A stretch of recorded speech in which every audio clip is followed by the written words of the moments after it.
சாதாரண காளான்கள் அளவில் சிறியவை, எனினும் பாரிய அளவிலான காளான் தொடர்பான செய்தியொன்று கலைவெல பம்பரகஸ்வே பகுதியில் பதிவாகியது.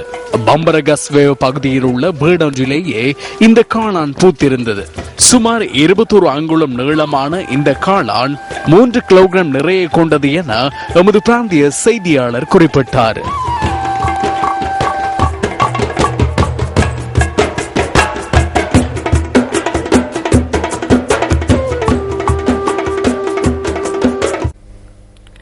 ஒரு மனிதனின் பூரணத்துவத்திற்கு வாசிப்பு இன்றியமையாத ஒன்றாகும். வாசிப்பு பழக்கத்தை நூலகங்கள் பூர்த்தி செய்கின்றன என்றால் அதில் எவ்வித ஐயமும் இல்லை. எனினும் அம்பாறை கல்முனை நகரில் அமைந்துள்ள நூலகம் இந்த தேவைகளை பூர்த்தி செய்கின்றனவா? இது கல்முனை நகர மத்தியில் அமைந்துள்ள பொது நூலகம். சுமார் 25 வருடங்கள் இந்த பகுதி மக்களின் அறிவு பசியை போக்கியிருந்தாலும் கடந்த 10 வருடங்களாக இந்த நூலகம் கவனிப்பாரற்று காணப்படுகின்றது. சாய்ந்தமருது, நிந்தவூர், மருதமுனை உள்ளிட்ட பல கிராமத்து வாசகர்கள் இந்த நூலகத்தின் ஊடாக நன்மை அடைந்தனர். ஆனால் இன்று இந்த நூலகத்தின் ஊடாக எவ்வித பயனையும் பெற முடியாதுள்ளதாக இந்த பகுதி வாசகர்கள் தெரிவிக்கின்றனர். இந்த பத்திரிகைகள் இங்கே காணாக்குறையாகத்தான் இருக்கின்றது. சரியான புத்தகங்கள் இல்லை, படிப்பதற்கு கொஞ்சம் குறைபாடு கூடுதலாக இருக்கின்றது. ஒழுங்கான பார்க்கிங் இல்லை, வாகனத்தை பைஸ்களை கொண்டு வந்தால் ஒரு சைட்டாக நிற்பாட்டுவதற்கு ஒரு ஒழுங்கினம் இல்லை. கண்ட கண்ட மாதிரி போகிற வாரம் வழிகளில் எல்லாம் பைக்குகளை வைத்து மறைத்து கொண்டிருக்கின்றார்கள். கட்டடம் பழைய வாய்ந்த கட்டடம் 30 வருஷத்துக்கு மேலான அந்த கட்டடம் உடையும் தருவாயில் உள்ளது. இந்த நூலகத்தின் தளபாடங்கள் உடைந்த நிலையில் காணப்படுவதால் இங்கிருந்து கற்க முடியாதுள்ளதாக வாசகர்கள் தெரிவிக்கின்றனர். இந்த வாசகர்களின் குற்றச்சாட்டுகளுக்கு பொறுப்பு கூற வேண்டியது உரிய அதிகாரிகளின் கடமையாகும். ஆக கூடையான வருமானமுடைய ஒரு மாநகர சபை கல்முனை, அந்த கல்முனையில் இன்னும் கூட ஒரு விழிப்பாக இதை செய்வதற்கு யாரும் முன்னுக்கு இல்லை. நியூஸ் ஃபர்ஸ்ட், உங்கள் வாழ்க்கை எங்கள் செய்தி. பேராசிரியர் ஸ்ரீ கண்ணங்கரவிற்கு ஆஸ்திரேலிய அரசாங்கம் ஆர்டர் ஆஃப் ஆஸ்திரேலியா என்ற விருதை வழங்கி கௌரவித்துள்ளது. பிரித்தானியாவின் 2வது மகாராணியினால் இந்த விருது வழங்கப்பட்டுள்ளது. இலங்கையை தாயமாக கொண்ட பேராசிரியர் ஸ்ரீ கண்ணங்கர தற்போது ஆஸ்திரேலியாவில் வசித்து வரும் பிரசித்தி பெற்ற ஒரு வைத்தியர். லண்டன் பல்கலைக்கழகத்தின் புலமை பரிசிலை பெற்றுக்கொண்ட கண்ணங்கர விளையாட்டு வைத்தியத்துறையில் தேர்ச்சி பெற்று விளங்குகின்றார். 1991ஆம் ஆண்டு சர்வதேச கால்பந்தாட்ட சம்மேளனத்துக்கு நியமிக்கப்பட்ட முதலாவது ஆஸ்திரேலிய வைத்தியராக பேராசிரியர் ஸ்ரீ கண்ணங்கர விளங்குவதுடன் சிட்னி ஒலிம்பிக் போட்டிகளின் வைத்திய குழுவின் உறுப்பினராகவும் அவர் செயற்பட்டுள்ளார்.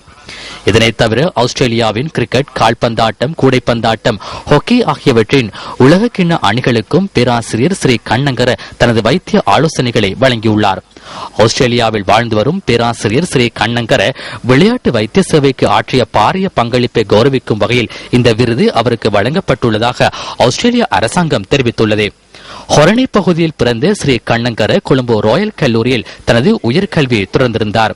ஹொரனைச் சேர்ந்த பாடசாலை அதிபரான காலஞ்சென்ற விவியன் கண்ணங்கர பேராசிரியர் ஸ்ரீ கண்ணங்கரவின் தாயாராவார். கண்ணங்கரவின் முதல் கிராமம் பண்டார்கம பகுதியிலே அமைந்துள்ளது. சிறு வயதில் என்னை ராயல் கல்லூரிக்கு அனுப்புமாறு நான் பெற்றோரிடம் கூறியுள்ளேன். எனது அம்மா கிராமத்தில் ஒரு பாடசாலையின் ஆசிரியராக பணியாற்றினார். தந்தை கொழும்பில் சிவில் அமைப்பொன்றில் கடமையாற்றினார். எனவே மிகவும் சிரமத்துக்கு மத்தியில் என்னை ராயல் கல்லூரியில் இணைத்துள்ளனர். அதன் பின்னர் நான் அங்கு கல்வி பயின்று மருத்துவக் கல்லூரிக்கு தெரிவானேன். இவ்வாறான ஒரு விருது வெளிநாட்டர் ஒருவருக்கு மிக அரிதாகவே கிடைக்கும். இது ஒரு சமூக சேவை. ஆஸ்திரேலியாவில் விளையாட்டுத் துறைக்காக, குறிப்பாக ஒலிம்பிக், கால்பந்து, கிரிக்கெட் என அனைத்துக்கும் பணத்தை எதிர்பார்த்து நான் செயற்படவில்லை. சமூக சேவைக்காகவே செயற்பட்டுள்ளேன். அதற்காகவே ஆஸ்திரேலியா எனக்கு இந்த விருதை வழங்கியுள்ளது.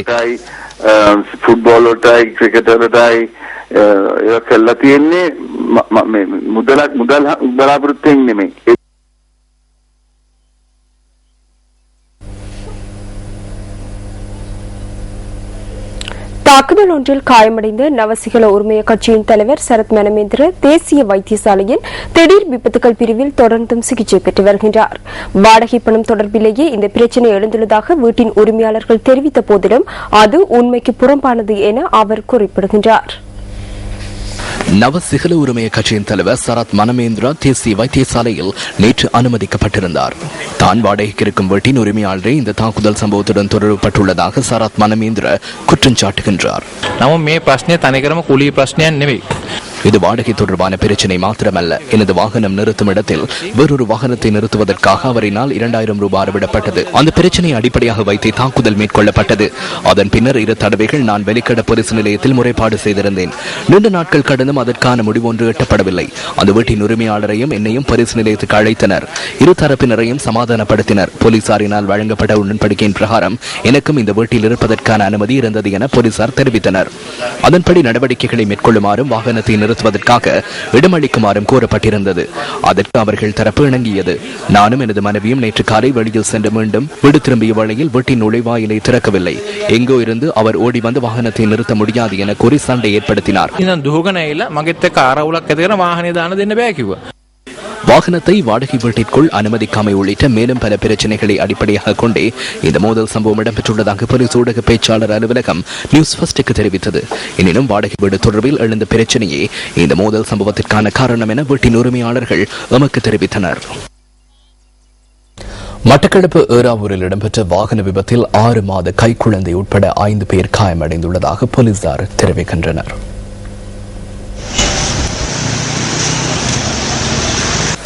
இலங்கை போக்குவரத்து சபைக்கு சொந்தமான பஸ் ஒன்றும் முச்சக்கர வண்டியொன்றும் ஒன்றுடன் ஒன்று மோதி இந்த விபத்து நேர்ந்துள்ளது. விபத்தில் காயமடைந்தவர்கள் ஏறாவூர் வைத்தியசாலையில் அனுமதிக்கப்பட்டதுடன் 2 பேர் மேலதிக சிகிச்சைகளுக்காக மட்டக்களப்பு போதனா வைத்தியசாலைக்கு மாற்றப்பட்டதாக வைத்தியசாலை பணிப்பாளர் குறிப்பிட்டார். சம்பவம் தொடர்பாக பஸ் வண்டியின் சாரதி கைது செய்யப்பட்டுள்ளார்.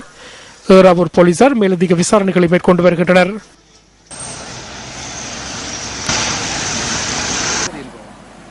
இதேவேளை தங்காலையில் நேற்று இடம்பெற்ற வாகன விபத்தில் பெண்ணொருவர் உயிரிழந்துள்ளார். தல்லவிலிருந்து ரத்னவரை மோட்டார் சைக்கிளில் சென்ற பெண்ணொருவரை இவ்வாறு விபத்துக்குள்ளாகியுள்ளார். மோட்டார் சைக்கிளை செலுத்தியவருக்கு நித்திரை ஏற்பட்டதால் விபத்து நேர்ந்துள்ளதாக எமது பிராந்திய செய்தியாளர் குறிப்பிட்டார். மோட்டார் சைக்கிளில் பயணித்த இருவரும் வைத்தியசாலையில் அனுமதிக்கப்பட்ட பின்னர் குறித்த பெண் உயிரிழந்துள்ளார்.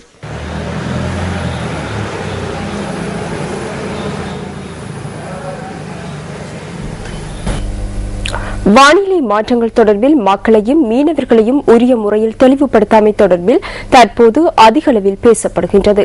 தாம் இதுகுறித்து தெளிவுபடுத்தியதாக வானிலை அதிகாரிகள் தெரிவிக்கின்றனர். அவ்வாறு தம்மை எவரும் தெளிவுபடுத்தவில்லை என மீனவர்களும் அவர்கள் சார்ந்த தரப்பினரும் தெரிவிக்கின்றனர். எனினும் பல உயிர்கள் தற்போது பலியாகிவிட்டன. மாலை 4 மணிக்கு நாம் வெளியிட்ட எதிர்ப்பு குரலின்படி காற்று மழையும் அதிகரிக்கும் என்று கூறியிருந்தோம். அதேபோன்று மேல் மற்றும் தெற்கு, அதாவது மன்னாரிலிருந்து கொழும்பு காலிகூடாக பொத்துவில் வரை கடற்பரப்பில் கடல் அலையின் வேகம் மணித்தியாலத்திற்கு 80 கிலோமீட்டர் வரை அதிகரிக்கும் என்றும் கூறியிருந்தோம். கடல் கொந்தளிப்பாக இருக்கும் எனவும் மீனவர்கள் அவதானத்துடன் இருக்க வேண்டும் என்றும் அறிவித்திருந்தோம். அனைத்து மீன்பிடி படகுகளும் சிறிய அளவிலான படகுகள். அந்த படகுகளுக்கு செய்தி கிடைக்க வாய்ப்பு இல்லை. எவ்வாறாயினும் அதிகாலை 2:30 அல்லது 3 மணிகளவிலேயே இந்த சம்பவம் இடம்பெற்றுள்ளது. எனினும் வளிமண்டலவில் திணைக்களத்திடமிருந்து அதிகாலை 5 மணிக்கும் 6 மணிக்கும் இடைப்பட்ட நேரத்திலேயே அறிவித்தல் கிடைத்தது. அதன் போது அனைத்தும் நிகழ்ந்துவிட்டன. இது தொடர்பில் ஊடகங்களுக்கு அறிவித்திருந்தோம். அதேபோன்று கடற்றொழில் அமைச்சருக்கும் அறிவித்திருந்தோம். காற்றின் வேகம் அதிகரிக்கும் என வளிமண்டலவில் திணைக்களம் சாதாரணமாக கூறியிருந்தது. எனினும் காற்றின் வேகம் இந்த அளவில் அதிகரிக்கும் என திணைக்களம் குறிப்பிட்டு கூறவில்லை. அவ்வாறான எதிர்வு குரல் எமக்கு கிடைக்கவில்லை. அந்த இடத்தின் நிலைமை எமக்கு தெரியாது. எனினும் எமது அறிக்கையை நாம் கடற்றொழில் அமைச்சருக்கு அனுப்பியிருந்தோம். அறிவுறுத்தல் தொடர்பில் எமக்கு இங்கு பிரச்சனை எழுந்துள்ளது. அது தொடர்பில் வளிமண்டலவில் திணைக்களமே முழுமையாக பொறுப்பு கூற வேண்டும். எமது நிலையங்களூடாக மீனவர்களுக்கு அறிவிப்பதனை நாம் செய்கின்றோம். எனினும் சம்பவம் ஒன்று இடம்பெற்ற பின்னர் அறிவிப்பதில் பலனில்லை. இது தொடர்பில் இடர் முகாமைத்துவ அமைச்சர் மஹிந்த அமரவீர இவ்வாறான கருத்தை வெளியிட்டார்.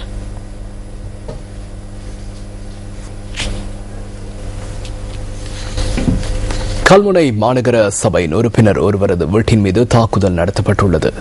வீட்டின் மீது எறியப்பட்ட வெடிப்பொருள் ஒன்று வெடித்ததில் ஜன்னல் கண்ணாடிகளுக்கு சேதம் ஏற்பட்டுள்ளதாக போலீஸ் ஊடகப் பிரிவு தெரிவித்துள்ளது. இந்த சம்பவம் இன்று அதிகாலை இடம்பெற்றுள்ளது. தாக்குதலுடன் தொடர்புடைய சந்தேக நபர்கள் இதுவரை அடையாளம் காணப்படவில்லை. மேலதிக விசாரணைகளை போலீசார் மேற்கொண்டு வருவதாக போலீஸ் ஊடகப் பிரிவு தெரிவித்துள்ளது.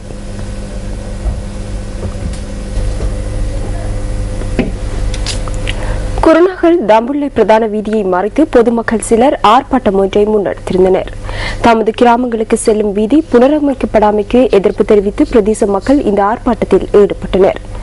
தொடகஸ்லந்த காஸ்வத்தை ஊடாக மேல்ஸ்ரீபுர வரை செல்லும் வீதியை புனரமைத்து தருமாறு கோரி அப்பகுதி மக்கள் இன்று ஆர்ப்பாட்டம் ஒன்றில் ஈடுபட்டனர். குருநாகல் தாம்புள்ளை பிரதான வீதியை மறைத்து மக்கள் இந்த ஆர்ப்பாட்டத்தை முன்னெடுத்திருந்தனர்.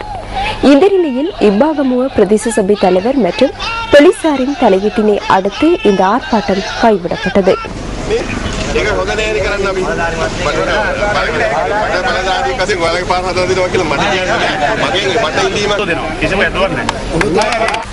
உள்நாட்டு செய்தி ஒன்று.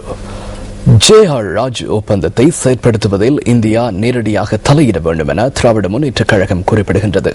இந்த ஒப்பந்தத்தை செயற்படுத்துவதற்கான பொறுப்பும் கடமையும் இந்தியாவிற்கு உள்ளதாக திராவிட முன்னேற்றக் கழகம் குறிப்பிடுகின்றது. முன்னாள் ஜனாதிபதி JR ஜெயவர்தன மற்றும் இந்திய முன்னாள் பிரதமர் ராஜீவ்காந்தி ஆகியோருக்கு இடையில் ஏற்படுத்திக் கொள்ளப்பட்ட உடன்படிக்கையை அமல்படுத்துவது தொடர்பாக இந்தியா நேரடியாக தலையிட வேண்டும் என திராவிட முன்னேற்றக் கழகத்தின் தலைவர் மு கருணாநிதி குறிப்பிட்டுள்ளார். இந்திய பிரதமர் கலாநிதி மன்மோகன் சிங்குக்கு அனுப்பி வைத்துள்ள கடிதத்தில் திராவிட முன்னேற்றக் கழகத்தின் தலைவர் மு கருணாநிதி இந்த விடயத்தை தெரிவித்துள்ளார். இலங்கையில் காணப்படுகின்ற பிரச்சினைகளை தீர்ப்பதற்கும் மக்களுக்கிடையிலான நல்லிணக்கத்தை உறுதிப்படுத்துவதற்கும் குறித்த ஒப்பந்தம் செயற்படுத்தப்பட வேண்டும் என அந்த கடிதத்தினூடாக மு கருணாநிதி வலியுறுத்தியுள்ளதாக தி ஹிந்து பத்திரிகை செய்தி வெளியிட்டுள்ளது. பிரச்சினைகளை தீர்ப்பது தொடர்பான நடவடிக்கைகளை திசை திருப்புவதன் மூலம் நிலைமை மேலும் மோசமடையும் என அந்த கடிதத்தில் சுட்டிக்காட்டப்பட்டுள்ளது. 13வது அரசியலமைப்பு திருத்தத்தின் அமுலாக்கம் குறித்து இந்தியா உறுதியளித்துள்ளதாக கருணாநிதி சுட்டிக்காட்டியுள்ளார். இந்த நிலைமையில் 13வது திருத்தத்தினை ரத்து செய்வதற்கான கோரிக்கை இலங்கையில் வலுப்பெற்று வருவதாக அவர் குறிப்பிட்டுள்ளார். தற்போதைய தீர்க்கமான தருணத்தில் இந்தியா வரும் பார்வையாளராக இருக்கக்கூடாது என இந்திய பிரதமருக்கு அனுப்பி வைத்துள்ள கடிதத்தில் மு கருணாநிதி சுட்டிக்காட்டியுள்ளார்.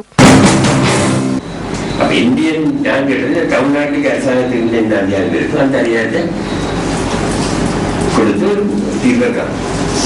நியாயமான கோரிக்கை. அவங்க சந்தோஷமா நாட்டு பற்றோட தமிழ்நாட்டில் தமிழர்கள் வாழ்றாங்க. அப்ப நாங்கள் எங்களுக்கு கூட உரிமை தாண்டி இருக்கலாம். அதான் நான் தமிழ்நாட்டு சொன்னேன். நீங்கள் உங்களுக்கு ஒரு குறிப்பிட்ட அளவை அதிகாரி அனுமதி கொண்டு இலங்கை தமிழை கூடிய அதிகாரத்தை கொடுப்பாங்க. எந்த பேர் கொடுப்பாங்க. அப்ப அதுக்காக இந்திய கூட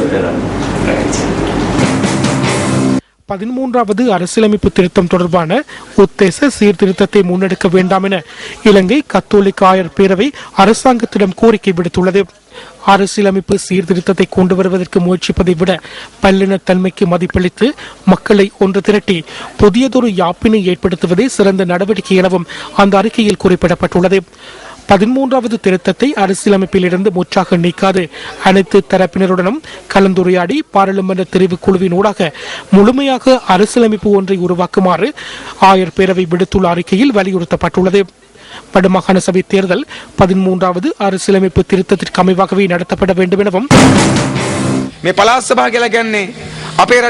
மாகாண சபை என்பது இந்த அரசாங்கத்தில் நிறுவப்பட்ட ஒன்றல்ல, இது இந்தியாவினால் தயாரிக்கப்பட்டது. மாகாண சபைகளினூடாக இலங்கைக்கு கிடைத்த நன்மைகள் என்ன? வடக்கு பிரச்சனைக்கு தீர்வு ஒன்று கிடைத்ததா? வடக்கின் பிரச்சனைக்கு தீர்வு கிடைக்கவில்லை. தெற்குக்கும் பதிலொன்று கிடைக்கவில்லை. மாகாண சபை வெள்ளை யானையை போன்று நாட்டின் நிர்வாகத்துக்கு பிரச்சனையை ஏற்படுத்தியுள்ளது. உண்மையில் மாகாண சபை என்பது என்ன? அரசாங்கத்தில் 2வது தரப்பையே மாகாண சபை என்கின்றனர். பாராளுமன்றத்தில் தந்தை இருக்கின்றார், மாகாண சபையில் மகன் அங்கம் வகிக்கின்றார். கணவர் பாராளுமன்றத்திலும் மனைவி மாகாண சபையிலும் அங்கம் வகிக்கின்றனர். இத்துடன் நமது 8 மணி பிரதான செய்திகள் நிறைவடைகின்றன. நமது அடுத்த பிரதான செய்தி அடைக்க இரவு 10:45 இடம்பெறும். வணக்கம்.